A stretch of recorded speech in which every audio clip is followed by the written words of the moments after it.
Alguém prometeu que eu seria mais indulgente ou facilitaria se você se declarasse culpado? Esse foi Brian Koberger se declarando culpado pelos assassinatos brutais de 4 estudantes da Universidade de Idaho. Agora ele afirma, em novo documento bombástico ao tribunal, que não fez isso e que foi coagido. Além disso, vou contar o que o assassino condenado fala da prisão e compartilhar a indignação de um familiar da vítima. Eu sou Anjanette Levy e este é o Crime Fix.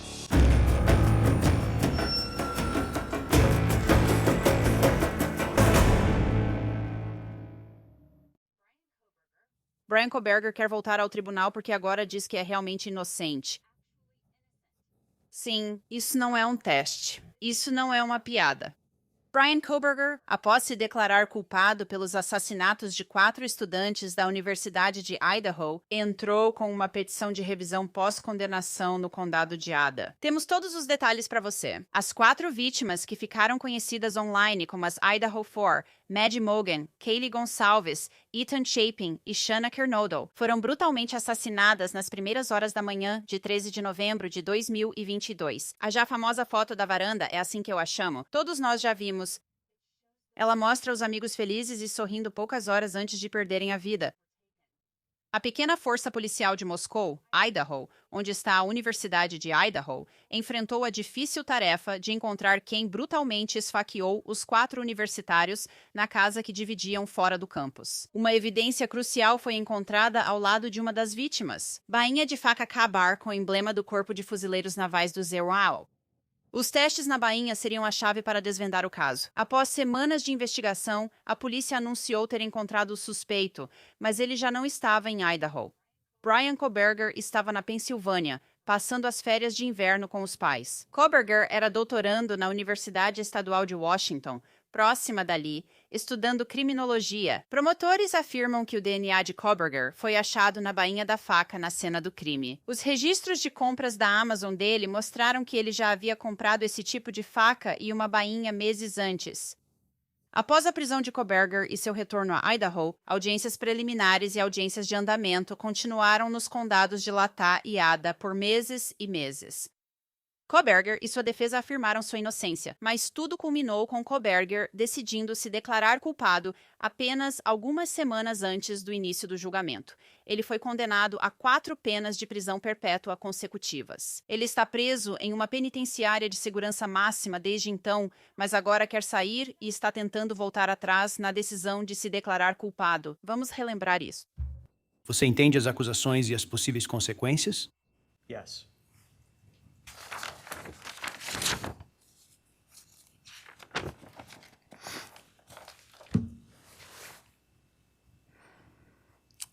Você ouviu sobre o acordo judicial que mencionei hoje. Concorda com ele?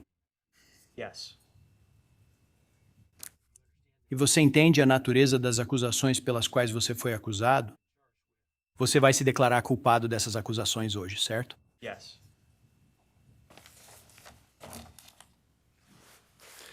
Como dissemos, não estou vinculado ao acordo de confissão, mas ele define o máximo para cada acusação. Você entende que não estou ligado ao acordo de confissão? Sim. Alguém prometeu a você que eu seria indulgente ou pegaria leve com você se você se declarasse culpado? Não.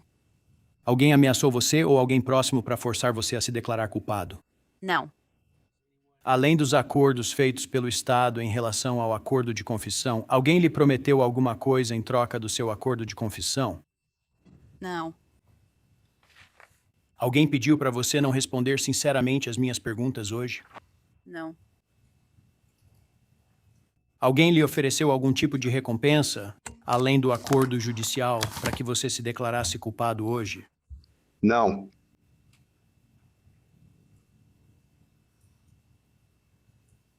Você se declara culpado porque é culpado? Sim. No acordo de confissão, Koberger abriu mão de recursos e a pena de morte foi descartada. Sr. Koberger, o senhor entende que, ao declarar-se culpado neste caso, estará abrindo mão do seu direito de recorrer de qualquer decisão tomada por este tribunal, assim como da sua sentença? Sim.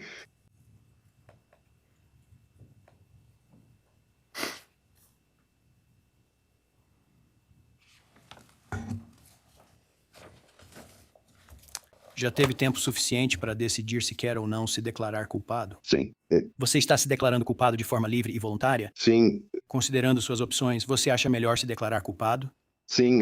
Nessa nova pedido de revisão pós-condenação, Koberger faz uma reviravolta e volta atrás no que disse no tribunal no ano passado. Esta nova petição acontece 2 dias antes da Netflix lançar um novo documentário sobre o caso, que traz entrevistas com o chefe de polícia de Moscou e a família de Kaylee Gonçalves. Como parte da confissão de culpa de Koberger, ele não foi obrigado a prestar uma declaração formal. Isso é uma declaração em que o réu expõe os fatos do crime. Numa declaração desse tipo, essas declarações não podem ser usadas contra o réu no tribunal. Perguntei ao promotor Bill Thompson sobre a decisão de não obter uma declaração formal de Koberger no ano passado. Perguntei isso na coletiva de imprensa. Você disse que, pela lei, não pode ser obrigado a forçá-lo a fazer uma declaração formal em juízo. Mas por que não obter uma declaração formal dele? Sabe? Ei, Anne, vamos deixar ele se declarar, mas precisamos saber onde ele pôs a faca, como entrou na casa e que ele respondesse a algumas perguntas. Por que você não pediu uma declaração formal? Bem, nós conversamos sobre isso entre a equipe de advogados e tomamos a decisão de que queríamos garantir que a confissão de culpa em si fosse sólida caso ele fosse se declarar culpado. Nossa experiência, e o juiz Ripper também falou sobre isso, é que frequentemente quando os réus são solicitados a explicar, eles começam a minimizar o que aconteceu. Eles não podem ser confiáveis quanto à veracidade do que dizem. E decidimos garantir uma confissão de culpa sólida que se sustentasse em todas as acusações, que não iríamos exigir mais do que o tribunal iria determinar quanto ao réu admitir a verdade e as acusações. Mas uma declaração formal, quero dizer, você poderia ter rejeitado e dito, ok, vamos para o julgamento se achasse que ele estava minimizando e mentindo, se achasse que ele estava sendo desonesto, ele podia ter te levado até a arma do crime. Entendo o seu ponto, Anjanete, e ele poderia ter feito isso. Não sabemos se faria. Eu não acho que isso teria mudado o resultado final. E o nosso interesse realmente era saber se conseguiríamos garantir um resultado certo para as famílias e para o público. Esse era o foco.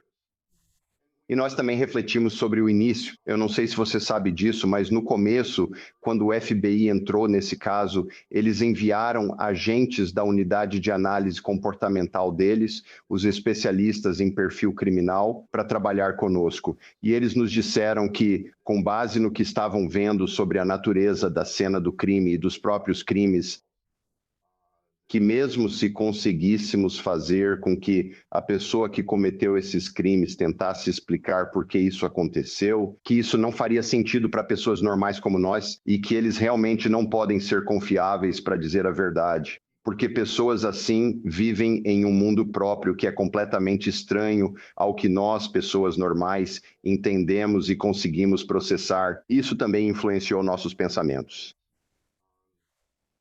Esse provavelmente foi um dos casos mais bizarros que eu acho que já vimos. E esse sentimento foi compartilhado por investigadores experientes que estavam trabalhando no caso desde o início. Bill Thompson contou que agentes da Unidade de Análise Comportamental do FBI informaram a ele e aos investigadores que o responsável pela morte de Kaylee, Maddie, Ethan e Shanna não era confiável para dizer a verdade. Mas Bryan Kohberger disse ao New York Times que está fazendo uma alegação categórica de inocência. Temos uma declaração juramentada assinada por Bryan Kohberger, apresentada com sua petição de revisão da condenação. Nela, Kohberger declara: fica declarado que durante as conversas entre advogado e cliente, a maioria contou com todos os familiares imediatos de Bryan C. Kohberger. O peticionário foi convencido a confessar falsamente homicídio passível de pena de morte e invasão criminosa de domicílio por meio de coerção, desinformação, falsas promessas e a retenção de provas exculpatórias. O que segue é relevante para a formalização do acordo. A omissão do advogado em avisar ao peticionário sobre provas exculpatórias recebidas nas negociações do acordo, ou seja, mechas de cabelo de origem desconhecida foram achadas nas mãos de Ethan Chapin, assim como a falta de uma investigação mais aprofundada. Número 2. O peticionário estava convencido de que a culpa real não era um fator importante ao considerar a aceitação de um acordo. O corredor da morte era iminente e sugeriram mentir. A peticionária teria uma vitória apresentando confissão falsa. Número 3. Deturpação grosseira e promessas sobre o que a prisão perpétua proporcionaria de imediato. E também uma deturpação grosseira sobre o corredor da morte em Idaho, incluindo uma história detalhada sobre a experiência horrível da advogada ao visitar uma cela de corredor da morte de 2,5 metros por 2,5 metros. Tudo foi informado à peticionária e família, supostamente pelo Departamento de Correções de Idaho via advogada, assim constituindo ameaças e promessas feitas para induzir um acordo de confissão. O New York Times afirma que Kohberger enviou uma declaração através de sua família. Kohberger escreveu: mais de um ano depois, é evidente que no caso State vs. Kohberger não se fez justiça.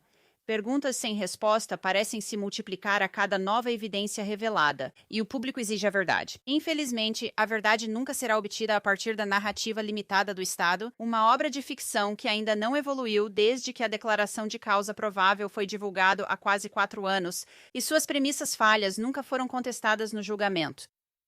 Contornado por um acordo falho, o julgamento nunca deu ao público a clareza necessária para um desfecho. A justiça continuará sendo negada, a menos que essa declaração de culpa seja retirada. Declaro aqui minha intenção de me declarar inocente e dou ao Estado a oportunidade de provar seu caso no julgamento, assim como, novamente, solicitar a pena de morte.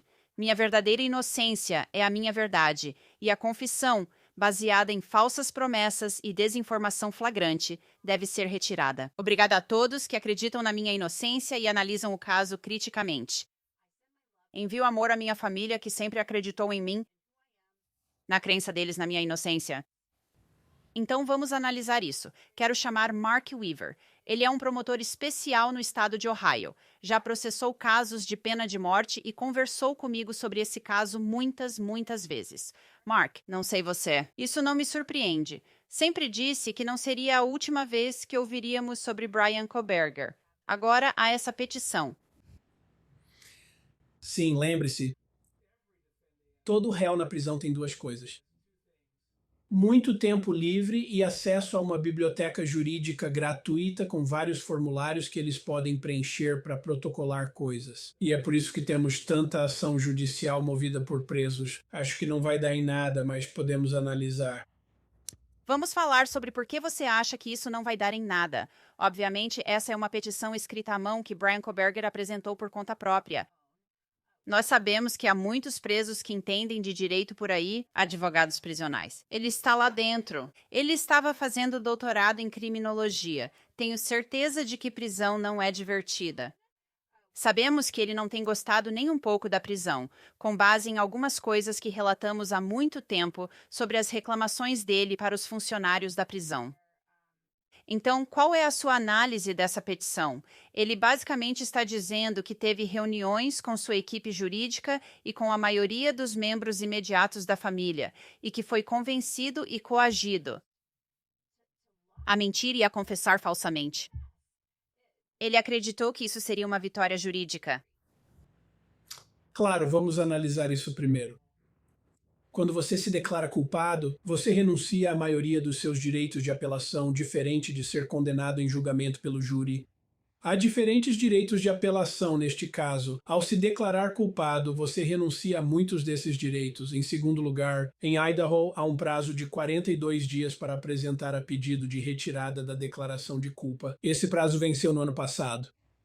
Ele não pode apresentar um pedido comum para retirar a declaração de culpa, mesmo que raramente funcione. Resta a ele o que chamamos de PCR, um pedido de revisão pós-condenação. A maioria dos réus entra com pedidos de revisão da condenação. Raramente esses pedidos são concedidos. O padrão é: foi a atuação do advogado de defesa dele tão ruim, tão ineficaz, que quando ele estava respondendo às perguntas do juiz, que ele nem sabia o que perguntavam para ele. Provavelmente não será concedido por alguns motivos. Um é que não gostei muito dos advogados dele, embora tenham sido eficazes. Eles conseguiram livrá-lo da pena de morte. E o segundo motivo: se alguém deve entender perguntas de juiz, sou eu, pois atuo como juiz substituto quando o titular do tribunal municipal está em treinamento. Então, eu já fiz isso milhares de vezes. O juiz tem que fazer a mesma pergunta para o réu várias e várias vezes. Você entende isso? Você entende aquilo? Você sabe, você está abrindo mão desse direito. Você sabe, você está abrindo mão daquele direito. Se tem alguém que entende isso, é doutorando em justiça criminal, então dizer que ele não sabia o que fazia é um tanto improvável. Ele é um cara inteligente, mas eu volto a falar dos advogados dele. Eles continuavam dizendo que questionavam a capacidade dele e monitoravam a capacidade dele. Disseram que ele tinha autismo nível 1, que antes era chamado de síndrome de Asperger. Quais são as chances de que os advogados dele soubessem que ele ia fazer isso? Porque ele sabe, os advogados dele. Eles nunca falaram sobre isso. Acho que apenas criticaram publicamente um perito de defesa que afirmou acreditar na inocência de Bryan Kohberger. Ironicamente, ao alegar defesa ineficaz, você precisa de novos advogados, já que não faria sentido manter os mesmos na apelação. Ele está fazendo isso sozinho agora, mas eu não me surpreenderia se ele, a família, a irmã ou alguém poderia buscar um advogado para litigar por ele após ele entrar com o processo. Questões de capacidade são analisadas antes de um julgamento, antes de qualquer declaração formal do réu. Os advogados tentaram levantar essa questão, mas o juiz não viu mérito. Portanto, não há razão para considerá-lo incompetente para julgamento. A maioria dos assassinos tem algum distúrbio mental, mas há pessoas saudáveis que também cometem assassinato. Por amor, dinheiro, poder ou qualquer motivo.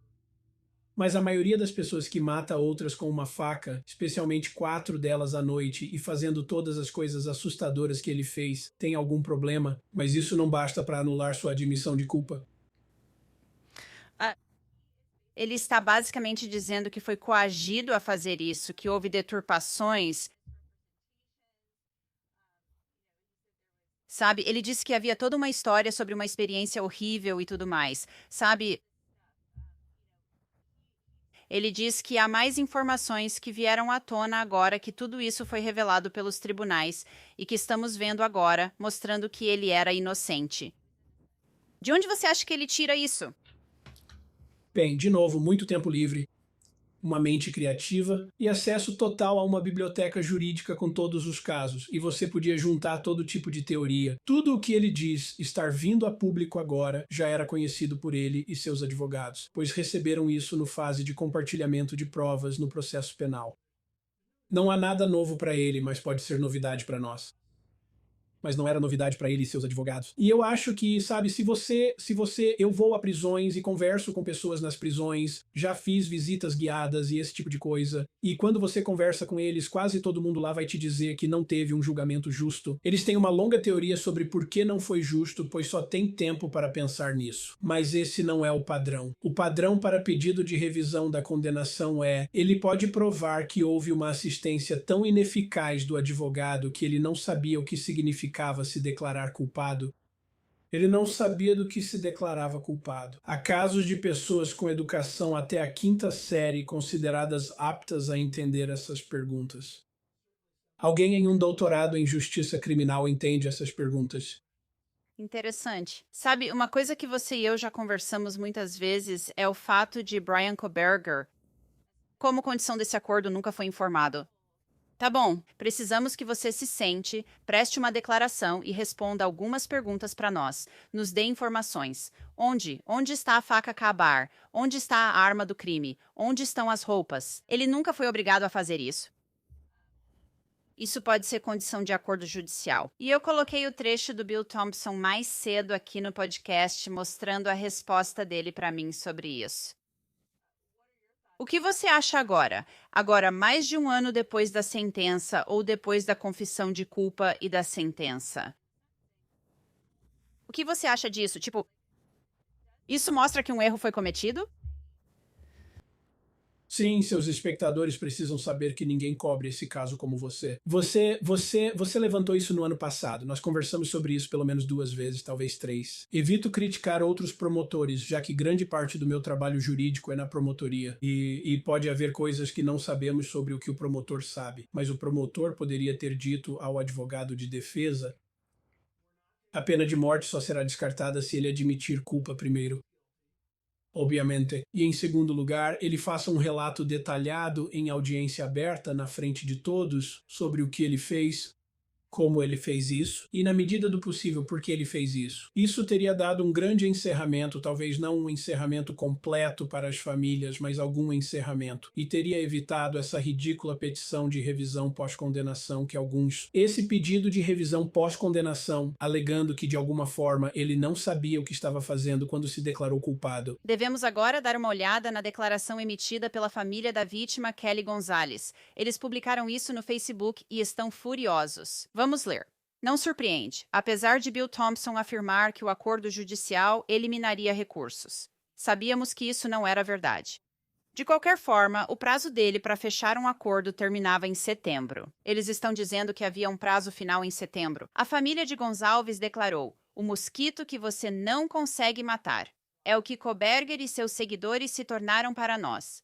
Lemos a história do Sr. Baker, e ele deve estar orgulhoso por ter falado com o Sr. Koberger, porque a matéria não tinha muito mais além de um homem culpado, alegando ser inocente mais uma vez. Nada na matéria ou nas declarações de Koberger faz alusão ao fato de que ele não admitiu de forma consciente, voluntária e inteligente ter assassinado as 4 vítimas dessa tragédia: Kaylee, Maddie, Zana e Ethan.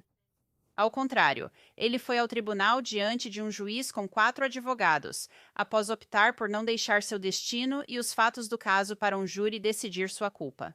Nunca fez alegações infundadas, nem disse que não tinha sido informado, pressionado ou que havia problemas nas provas acessadas por ele e seus advogados por 2 anos e que achava que deviam ser contestados. Admitiu a culpa e foi perguntado se era realmente culpado. Ele confirmou: "Haverá uma audiência, pois é assim que o processo legal funciona, e o réu terá outro dia no tribunal." O que você acha da declaração da família Gonzalez? É a primeira vez que ouço isso. Em primeiro lugar, é uma metáfora poderosa usar o mosquito, porque um mosquito pode sugar sangue e não tem um propósito realmente bom, além de incomodar e irritar. E isso parece uma revitimização, não é? Ninguém consegue entender o que essa família sente ao reviver tudo isso. Quando começam a deixar isso um pouco para trás, a declaração deles afirma que o momento certo para pedir a retirada da confissão de culpa teria sido em setembro passado e que tais pedidos são avaliados conforme se o réu renunciou consciente, voluntária e inteligentemente aos seus direitos ao se declarar culpado. Já acompanhei inúmeras audiências em que o réu muda sua declaração de culpa ao longo dos anos.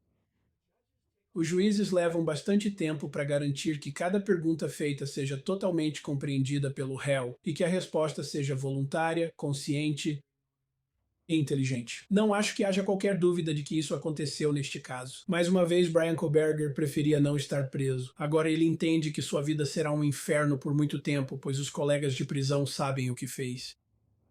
Como resultado, ele se contorce tentando sair disso, mas não acho que vai conseguir. Ele vai conseguir uma audiência?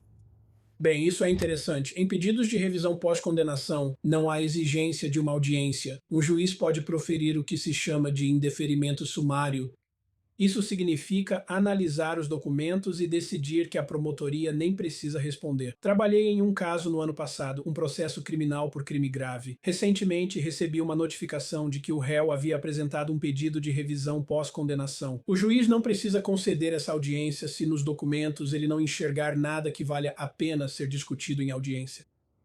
Não atuo em Idaho, mas imagino que seja igual lá. Então, um processo de revisão pós-condenação não exige uma audiência, mas muitas vezes tem. Se não for por outro motivo, isso mostra a outros tribunais de apelação que cada juiz dedicou tempo para revisar cuidadosamente cada um dos documentos apresentados. É realmente impressionante. Vamos esperar para ver o que vai acontecer com isso. Eu novamente não estou nem um pouco surpresa. Eu sempre achei que sem uma declaração formal dos fatos, poderíamos acabar nessa situação. Mark Weaver, obrigada por participar e compartilhar sua experiência como sempre. Sim, obrigado, Anjanete.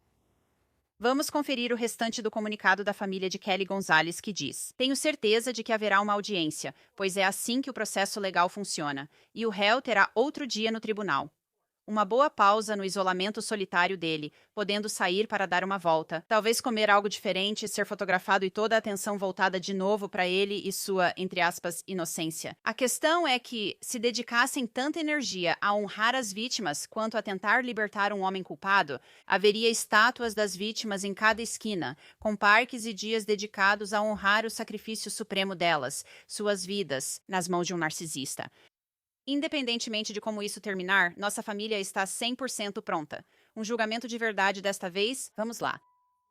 Confiamos que ele terá a pena de morte que evitou ao se declarar culpado antes. Seguindo em frente, é simplesmente uma completa perda de tempo e do dinheiro dos contribuintes. É uma vergonha. Acho que agora vou precisar de uma camiseta da Death Row Records para cada dia da semana. Até o momento da gravação, os promotores não responderam à petição. Bryan Kohberger continua na instituição de segurança máxima de Idaho, em Kuna, em isolamento solitário. E nós vamos continuar acompanhando isso e te manter informado sobre o que acontecer. Encerramos este episódio do Crime Fix. Sou Anjanette Levy. Muito obrigada por estar comigo. Te vejo aqui na próxima vez.